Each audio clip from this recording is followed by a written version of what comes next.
Hello there and welcome to this drugstore edition of Underpainting. If you're not familiar with this technique, I did do a more in-depth video, and in that video I was using all high-end products. I'll link it here just to give you more information. I don't want to bore you with too many details if you already know what you're doing and you're just interested in products. So today I am fulfilling a promise that I had to you to find some drugstore alternatives to the high-end underpainting, contouring, highlighting products that I used in the previous video.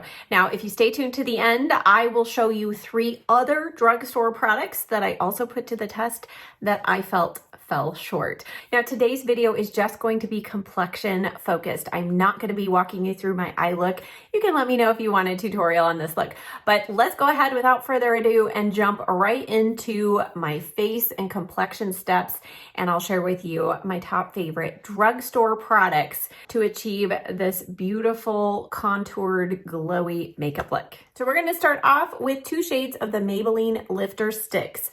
As I mentioned in the intro, I have tried out several drugstore options. I'll talk about those at the end, but these were the winners in my book, my experience. So I have the shade 5 and 70, and I do feel like they had a good shade selection, which is really important because you want a shade that is quite a bit lighter, at least I would say 2 shades lighter than your skin tone. And keep in mind, I am going to end up matching my neck and décolleté, not the color on my face. So with underpainting, if you didn't see my previous video, basically we are doing highlighter and contour in the areas that we want to bring forward with highlight and that we want to recede with contour. So I'm going to place, and this doesn't have to be precise at all, and you also don't want it to be fully blended out. A lot of times people, myself included when I first did this, I wanted to blend in and blend out everything, and that's not what you want to do. Making sure I do get enough highlight there. Okay, and then going in with number 70, and I'm going to place this. Now the contour, generally I like to go in and just kind of maybe slightly blend it in or blur it just a little bit, blur the lines so it's not quite as harsh. And this tone, number 70, you'll see it's a little warm, but I feel like it ends up working fine once we put the foundation on top. And I'm going to try to use mostly affordable brushes where I can. So Alter Ego has a whole line of brushes that are very similar to BK Beauty. So the 112 is very similar to the 109 with BK Beauty. And this is just one of my favorites for adding the contour or bronzer. And so I'm just going to slightly blur. So you can see I am just blending kind of the edges of that a little bit, but again, not blending it into my skin. And one of my favorite content creators to watch who does this method all the time is Ask Ellen. She's on Instagram from Australia, and she always says, if it looks crazy, then you're doing it right. If it doesn't look crazy, then you're not doing it right. So you want it to look like you're going to the circus a little bit, but you're going to be amazed at what happens once we go in with our foundation. Now, my favorite foundation, whether I am doing a high-end underpainting product or not, is this Maybelline 30 Hour. This is the Lumi Matte Foundation. I love this. This is currently my top favorite at the drugstore of foundations. It's about a medium coverage, and I'm going to use the shades 118 and this is 250. So I picked up recently a slightly deeper shade just to help kind of match my more sunless tan skin as we go into the summer months. All right, to apply that foundation, I'm gonna try this Real Techniques. This is the tapered cheek brush. You can use this for blush. I'm gonna try it for the foundation. We'll see if this blends it in enough. All right, so I just dipped my brush, just a quick dip in that foundation. So you want to be sure you're not applying too much foundation. And sometimes a dual fiber brush can work really well in this step. So you can see I'm just pouncing that foundation over the top of where we added the lightest shade. And then I'm filling in some of the other areas that do not have any contour or highlight yet. And then I am going to pounce that brush into the dark and go over the areas where I placed that contour shade. And then with this color, I am going to use this to kind of bring that lighter shade up to closer to the tone that I want on my neck. So we're going to kind of blend those two colors together. And again, I am just using a pouncing motion, and I'm not really swirling, and you're just going lightly over the contour. And it's not, you don't want it to cover fully, and we're not trying to blend or scrub that contour into the skin. We're just actually trying to blur the edges. Do you see what that did on the cheek? And so what it does is it gives us a very natural blurred line of contour and just looks so natural even in person. It's a great technique for camera and photos, but it's also something that looks incredibly natural and blurred and perfected in person. Now, it's not going to look like no makeup. You could make it look that way if you used a super sheer foundation, all of that, but it also is not going to look like you put stripes on your face. All right, so now what I like to do once I've kind of blended the majority of it in is just kind of take a look and see if I need to add any more of the lighter foundation shade or any more of the deeper shade anywhere. And actually, I think we're doing pretty well. I may add just a tiny little bit of the deeper foundation shade just towards the tops of the cheeks. So I'm using that almost like it's my bronzer. And you can add cream blush under your foundation before you start this whole process, but that just isn't ever something that I find works very well for me. So feel free to do that if you want. Now I'm going to take this smaller e.l.f. concealer brush, and I'm going to take a little bit of the foundation on that brush, and I probably will still add some concealer here, but I like to just get a little bit of that blended in, and you'll be surprised at how brightened the under eye area is even before concealer. Now for concealer, I'm going to use one of my new favorites from the drugstore. This is the Essence Silky Blur, and I have the shade 160.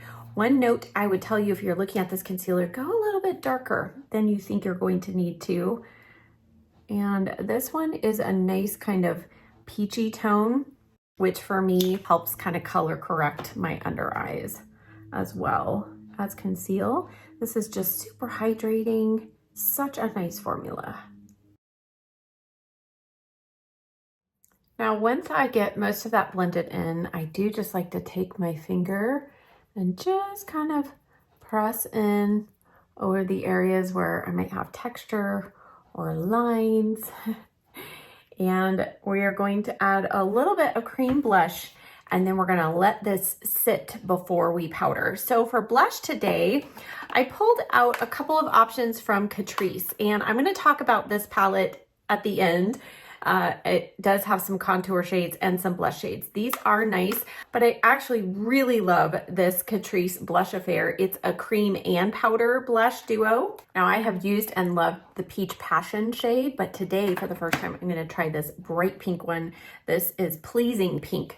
The formulation on this is so nice. We have a cream on this side with that design imprinted on there, and then a very nice silky powder. Look at those two colors. Oh my goodness. All right, let's go in with the cream. And I'm just gonna use, this is the Alter Ego number 109 brush. And let's just tap on a little. Again, because we have not powdered, it's easy to tone down the blush. And then we can always add a little more powder blush on top as well. This is so pretty, very buildable. So that looked like a scary color, but it's building so nicely. I'm just using my stands out sponge just to press in lightly.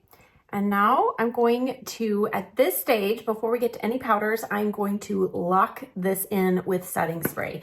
Again, this Hard Candy Look On Lock Spray, this is the All Day Slate. This is also one of my favorites, whether I'm doing high-end or drugstore in this method.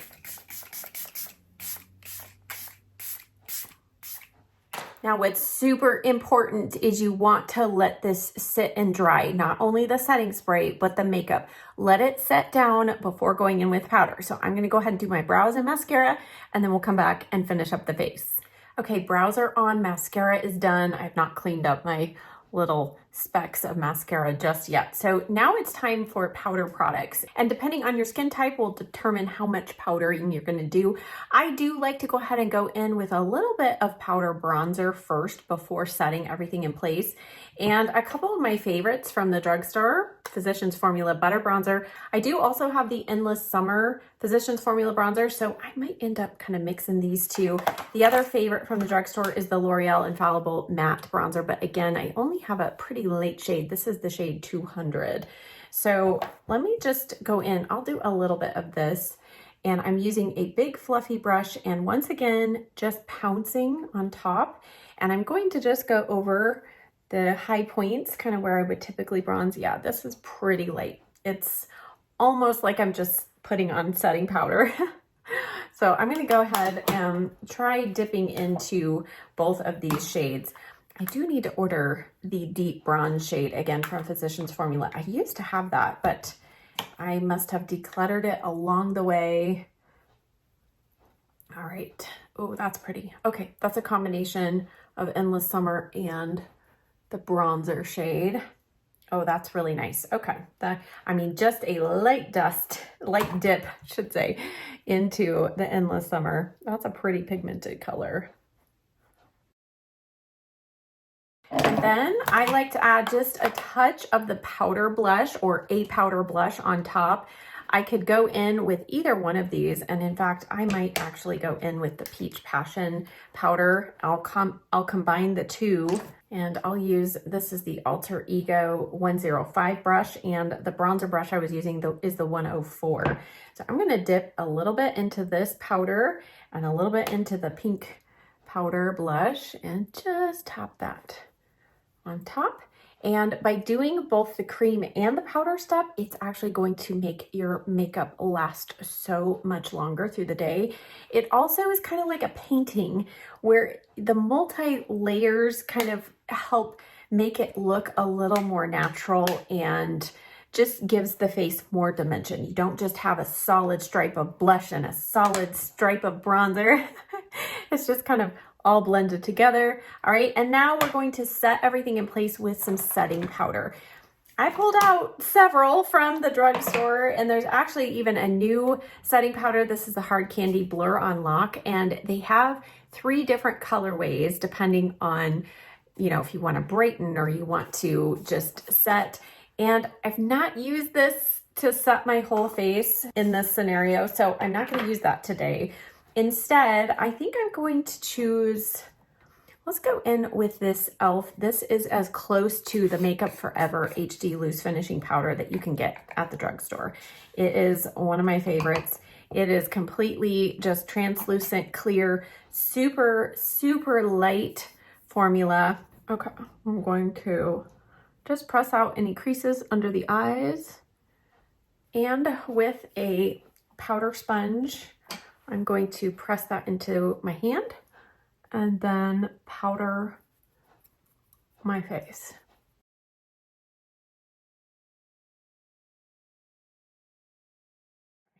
I'm gonna try this combination. This is the Maybelline lip liner. I believe this is On It or Big Lift. I'll link it down below. You sharpen off the color name and then your guess is as good as mine. So that's what I have on. And then I'm gonna go in with the viral L'Oreal lipstick shade. This is in Ballerina Shoes, number 135. I've actually had this for a couple of years, long before it was viral. And I can't stand the smell of these traditional L'Oreal lipsticks. So one of the reasons why I only own 2 L'Oreal lipsticks. And this particular color is quite cool on me. It is shimmery. And so we're going to use that as a base. I'm going to go over the top of it with the Maybelline lipstick. This is one of their new serum lipsticks in the shade 101 Upstate. Let's just see if this works.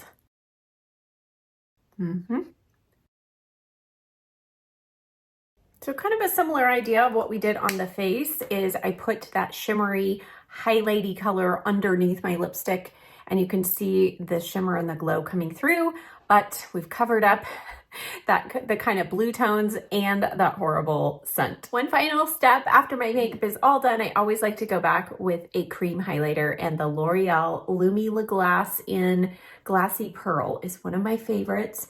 Using a dry makeup sponge, just pushing a little bit of that into the skin, and it brings back just a little life to the cheeks, and yet it's not sticky or oily. Here now is the finished makeup look, and paying special attention to how the skin looks.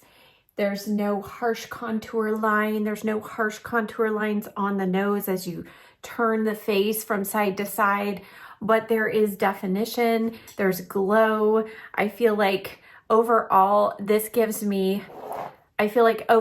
even though I used all drugstore products, this gives me a very high-end look, and it's going to last all day. Now, in conclusion, I wanted to talk briefly about the other products that I have tested out in this method and why Maybelline ended up on the top. First of all, I tried out the Essence Foundation Stick, and I did find this range of colors to be wide. There are a lot of colors. I forget how many colors available in this foundation. But the formula itself, I find it to be just a little bit harder to blend in and maybe just a touch more waxy. So I have the 2 shades 10 and 320. So here they are, and they're just a little more waxy, a little more slippery on the skin, and so I just didn't feel like I got the coverage that I got from the Maybelline lifter sticks. Also, the J Cat Beauty, these contour palettes, a great price on these, but this formula is very waxy, and I did actually get a little bit of some breakouts. So I only used this once. The color tones are pretty good, but I do find overall, especially the contour, is very warm unless you go into even the darkest shade, which that's a little cooler, but this is a great value. I just did not find the formula to work and cooperate as well with my skin. And then the final one I want to talk about is the Catrice, the Magic Shaper palette in particular. I do have the blush one, and this is a favorite of Tati, and she loves the contours. But if you pay attention, she's using these just on her nose and lip contour. And I find these to be great for that, but they don't add coverage. When you're doing a proper underpainting technique, your underpainting products need to be adding a little bit of coverage, not just color or even highlight. So, this highlighter in here has shimmer and glow, but it's not adding coverage. So in order to get the best results from the underpainting technique, you really need to go in with something that is opaque, both for highlighter and contour.